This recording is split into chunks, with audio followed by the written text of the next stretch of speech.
यह कैसे जीव हैं? ये बहुकोषीय जीव हैं जिन्हें हम सामान्य नेत्रों से देख सकते हैं। इनको हम लोग बड़े जीव या मैक्रो ऑर्गेनिज्म भी कहते हैं। ऐसे जीव जिनको हम अपने सामान्य नेत्रों से देख सकते हैं, बहुकोशिकीय होते हैं, उनको मैक्रो ऑर्गेनिज्म कहते हैं। परंतु जीव जगत में उपस्थित ऐसे जीव जिनको हम अपने सामान्य नेत्रों से नहीं देख सकते और जो सूक्ष्मदर्शी की सहायता से ही देखे जा सकते हैं, उनको हम माइक्रो ऑर्गेनिज्म या सूक्ष्म जीव कहते हैं। सूक्ष्म जीव ही दूध से दही बनने, पदार्थों के सड़ने और सजीवों में होने वाले रोगों के कारण भी होते हैं। आइए देखें कितने छोटे होते हैं। जिस प्रकार प्राणी जगत में बड़े जीव, एक विशाल हाथी और एक छोटी चींटी, आकृति और आकार में बहुत अधिक भिन्न होते हैं, उसी प्रकार सूक्ष्म जीवों की आकृति और आकार में भी बहुत अधिक भिन्नता होती है। एक अमीबा एक साधारण बैक्टीरिया से आकार में लगभग 3 लाख गुना बड़ा होता है। कुछ सूक्ष्म जीव साधारण सूक्ष्मदर्शी के द्वारा देखे जा सकते हैं, जैसे अमीबा, पैरामीशियम आदि। इनके अलावा कुछ सूक्ष्म जीव जैसे शैवाल, कवक आदि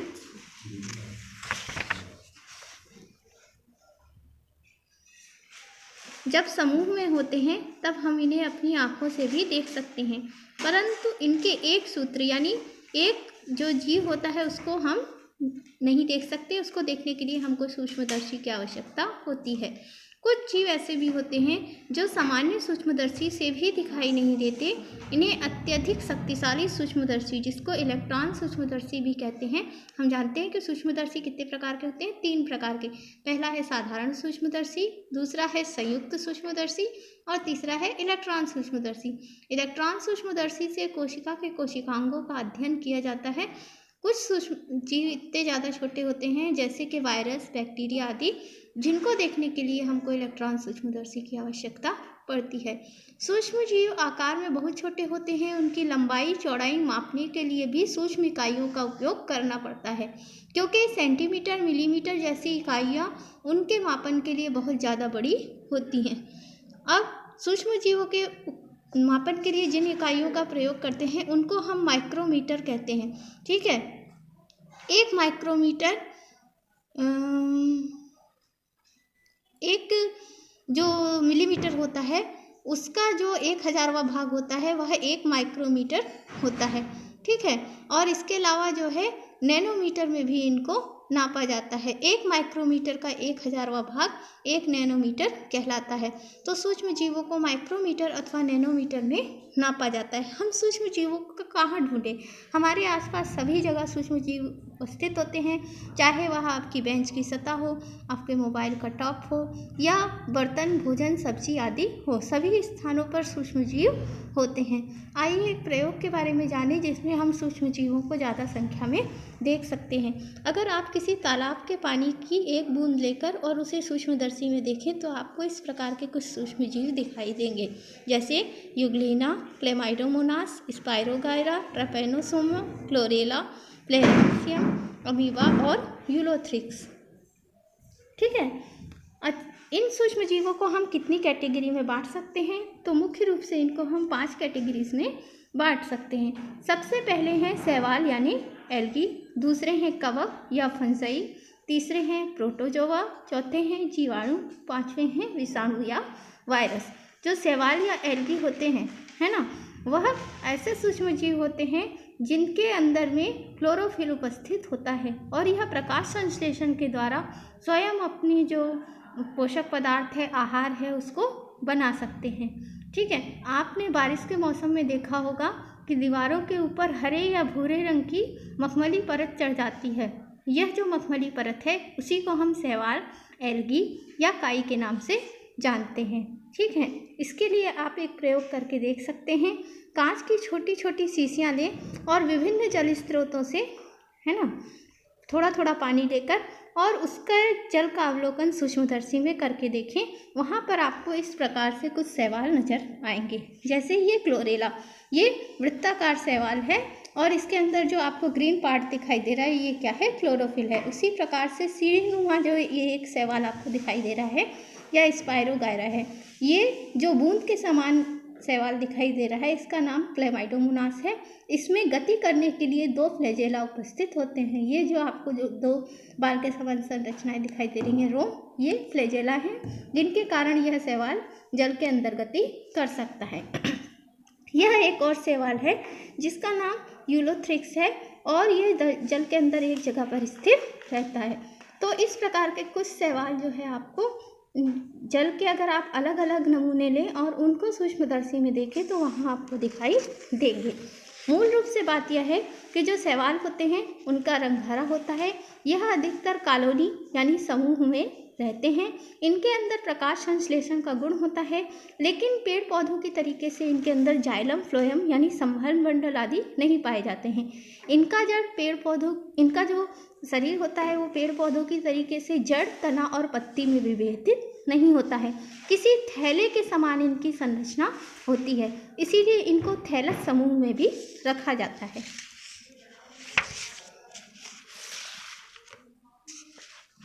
जानवरों को सानी देना। जानवरों को जो सानी दी जाती है उस सानी में पौष्टिकता को बढ़ाने के लिए कुछ मात्राओं में शैवालों का मिश्रण किया जाता है। दूध देने वाले जानवरों को अधिक दूध प्राप्त करने के लिए उन्हें सानी दी जाती है। इस सानी में मोटा अनाज, बिनौला या खली, गुड़ आदि का मिश्रण रात भर भिगोकर रखा जाता है। सानी में उपस्थित खाद्य पदार्थ को सूक्ष्म जीव रात भर में अपघटित कर देते हैं, अर्थात सड़ा देते हैं, जिससे जो मिश्रण है जो आंशिक रूप से पाचित हो जाता है ना, अधपचा हो जाता है और इस कारण उसकी पौष्टिकता बढ़ जाती है। जो जानवर होते हैं वो उसको आसानी से पचा सकते हैं। यह जो सानी को रात भर अपघटन करने का कार्य है सूक्ष्म जीवों का, कौन से सूक्ष्म जीव उसका अपघटन करते हैं? इसमें मुख्य रूप से होते हैं कवक यानी फफूंदी, या जिनको हम फंजई भी कहते हैं। आपने फफूंद जरूर देखी होगी, जो प्रायः अचार, मुरब्बे, फलों, सब्जियों, गीले कपड़ों, पुराने जूतों, दीवारों, लकड़ी आदि पर पीले, भूरे, काले, स्लेटी रंग के धब्बों के रूप में दिखाई देती है। ये वास्तव में विभिन्न प्रकार के क्या होते हैं? कवक, फंजई या फिर फंगस होते हैं, है ना। तो यहाँ पर देखिए कौन कौन से प्रकार के फंजई होते हैं। बहुत सारे फंजई को हम लोग अपने आसपास देखते हैं। जैसे ये है यीस्ट। जो यीस्ट होता है कैसा दिख रहा है आपको? वृत्ताकार एक कोशिका के रूप में अलग अलग दिख रहा है।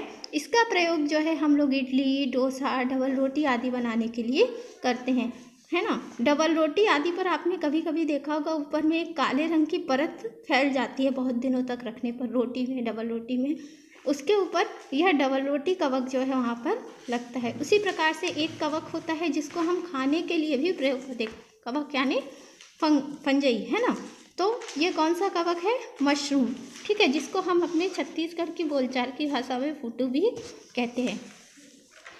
अब डबल रोटी पर बनाए गए स्लेटी डब्बे को खुरच कर हम सूक्ष्मदर्शी में कैसे देख सकते हैं? जैसे डबल रोटी यहाँ से सड़ गई, वहाँ पर स्लेटी, काला, भूरा जो भी धब्बा बन गया है उसको थोड़ा सा खुरच के सूक्ष्मदर्शी की स्लाइड पे इस प्रकार से रखें और वहाँ स्लाइड को सूक्ष्मदर्शी में देखेंगे तो आपको जो है इस प्रकार से कवक की संरचना दिखेगी। ये जो कवक का ऊपरी भाग है इसको हम छत्र कहते हैं, ठीक है, छत्र, या यही जो है कवक की बीजाणुधानी होती है। इसी में कवक के बीजाणु बंद होते हैं और समय समय पर यह बीजाणुधानियाँ फूटती हैं और इनसे छोटे छोटे बीजाणु आसपास के वातावरण में फैलते रहते हैं, जिसके कारण नई कवक जो है उत्पन्न हो जाती है, ठीक है।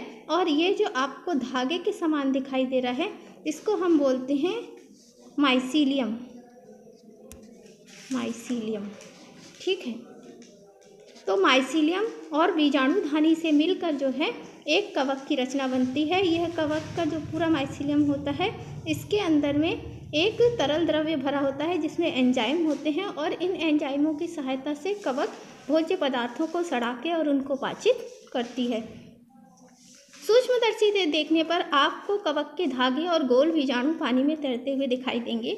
अधिकांश कवकों की संरचना तंतु जैसी होती है। आपने बरसात के दिनों में भूमि पर गीली लकड़ी आदि पर उगते हुए कुकुरमुत्ते या मशरूम देखे होंगे। यह भी एक प्रकार की बड़े आकार की फफूंद है।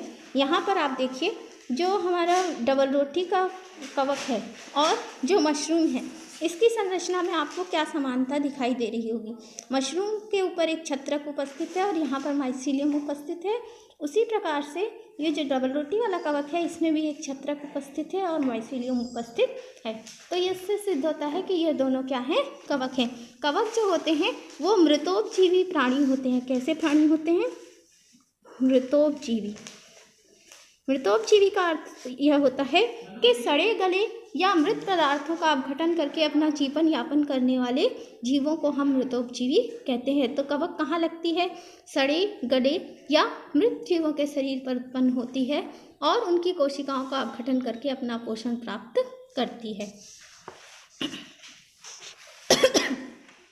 और इससे पहले जो हम लोगों ने शैवाल के बारे में पढ़ा था, शैवाल कैसे प्राणी था? शैवाल जो था वो स्वपोषी प्राणी था, क्योंकि शैवाल के अंदर हम लोगों ने क्या देखा था? क्लोरोफिल देखा था। और क्लोरोफिल के कारण जो है यहाँ पर शैवाल कौन सी अभिक्रिया को कर सकता है? प्रकाश संश्लेषण की अभिक्रिया को कर सकता है। प्रकाश संश्लेषण। तो प्रकाश संश्लेषण के कारण शैवाल जो है अपना पोषण स्वयं प्राप्त कर सकता है। आज की कक्षा में बस इतना ही। और अगर आपको हमारा ये वीडियो पसंद आया हो तो जल्दी से इसको लाइक कीजिएगा और अपने दोस्तों के साथ शेयर कीजिएगा। धन्यवाद।